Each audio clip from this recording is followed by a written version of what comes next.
বাংলাদেশের বিশ্বকাপ শুরুর আগেই টাইগার স্কোয়াডের এক সময়কার মারদাঙ্গা ব্যাটার আফতাব আহমেদের ফেসবুক পোস্ট, কিভাবে এবারের আসরে ব্যাটিংয়ে নেমে তোলা যাবে অন্তত 180 থেকে 90 রান।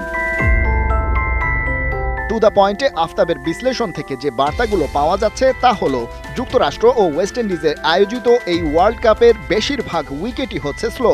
সেখান থেকে ফায়দা নিতে পেসাররাও প্রচুর স্লোয়ার ছুড়বেন। আর বাংলাদেশের স্কোয়াডেও এমন কোনো হার্ড হিটার নেই যে স্লো ডেলিভারিকে পিটিয়ে লাল করবে।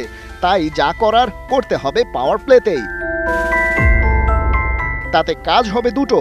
সেই সময় 30 গজ সার্কেলের বাইরে মাত্র দুজন ফিল্ডার থাকবেন, তাই বল বাতাসে ভাসলেও ক্যাচ হওয়ার সম্ভাবনা কম। দ্বিতীয়ত, তখন বলও থাকবে নতুন, তাই শটে জোর কম থাকলেও তা থেকে ভালো মাইলেজ পাওয়া যাবে। যে কারণে সেই সময়েই ঝুঁকি বেশি নিতে হবে। তাতে যদি বাড়তি কয়েকটা উইকেট হারাতে হয় তাতেও সমস্যা নেই। টাইগাররা যদি 180-90 রান তুলতে চায় তবে এই টেকনিকটাই হতে পারে সামর্থ্যের সাথে মানিয়ে নিয়ে সর্বোচ্চ ফলাফল আদায় করে নেয়ার একমাত্র উপায়। কিন্তু টাইগার টপ অর্ডারে যারা ব্যাট করছেন সেই সৌম্য, লিটন, শান্তদের অবস্থা তো যাচ্ছে তাই। ব্যাটের সুইট পার্টে বলই লাগাতে পারছেন না।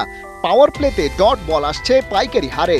রানের গতিও তাই হচ্ছে স্লথ। তাই নিজেদের টার্গেটটাও তো সীমিত করে রেখেছেন বাংলাদেশের 3 ফরম্যাটের কাপ্তান।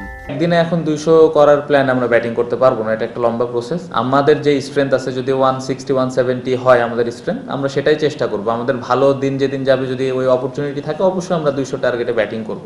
বাট আমরা প্রথম দিন থেকে 200 টার্গেটে ব্যাটিং করতে যাব না। আমাদের যে স্ট্রেংথ আছে ওটার উপরে আমরা ফোকাস করে যত বেশি আমরা রান করতে পারি, এবং বোলারদের দায়িত্ব থাকবে ওটা কিভাবে আমরা ডিফেন্ড করছি। আফতাবের বাতলে দেয়া পথে টাইগাররা যে হাঁটবে না তা হয়তো তিনি নিজেও জানেন। তাই তো সেই পোস্টে যখন মাশরাফি কমেন্ট করলেন, তার উত্তরে আফতাব জানালেন, ক্যাপ্টেন ফ্যান্টাস্টিকও যেন আমেরিকা যান এবং দেশের ক্রিকেটের সাথে নিজের সংশ্লিষ্টতা বাড়ান। তাতেই হয়তো রক্ষা করা যাবে ডুবতে বসা লাল সবুজ ক্রিকেট। সাধারণ মানুষ থেকে গণমাধ্যমেও হয়তো সেই আলোচনা আসে অহরহ।